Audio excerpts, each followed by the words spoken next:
go ahead and first off just say your name real quick just for the record. My name's Mark Lilly. I'm with Farm to Family.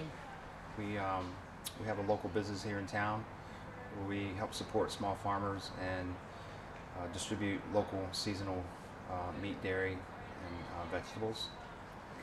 And you're on the Food Policy Task Force, correct? Correct. Mm-hmm. Now, this whole story is about what urban chickens what effect it would have on the city and what people would need to do to maintain them and keep them healthy. So first off, I want to know, what was the motivation behind the idea to bring this to Richmond?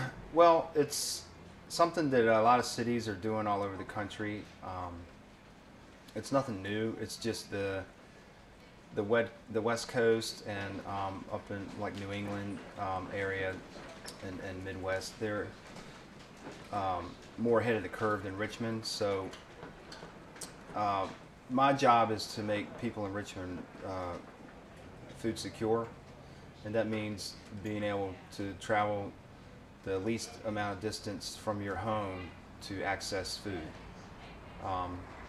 And the demand is there. There's a lot of people that have been just kind of voicing their opinions about it and wanting to have these animals as part of their family or even as pets, but more importantly for egg production.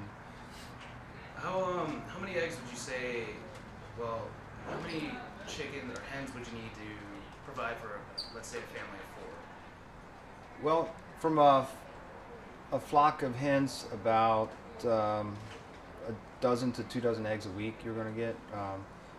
About 5 or 6 chickens, you'll get that production. But of course in the wintertime you don't get as much.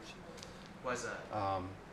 Just because their metabolism slows down and they're not eating a lot of the fresh grass and bugs and all that stuff. And you have to feed them other scratch and stuff. That kind of ties into this next one. What sort of provisions would one need to maintain a healthy chicken in an urban environment? Well, sanitation is going to be a big issue with neighbors and things. I mean, I'm going to write up a lot of stipulations. The cities across the country, they're all doing similar things. It depends on the city, the environment, the people, what the demand is. So they're going to be more than likely have to be caged. And no roosters, so there's no noise problems. Food will have to be kept in a rat-proof container. And then you'll just have to make sure that you're cleaning up after them, and putting the chicken poop in the garden or compost or however you want to do it. Just as long as there's no stink and no noise, it's really not going to be a problem or issue, I don't see. But you're also going to have to get permits and go through like a safety course and things like that. So it's going to be regulated to just like you would dogs and other animals. Okay. That's good enough. And one more real quick, I don't want to hold you up here. I understand that at Bird Park you all met and pitched several of these ideas, and chickens obviously made it cut.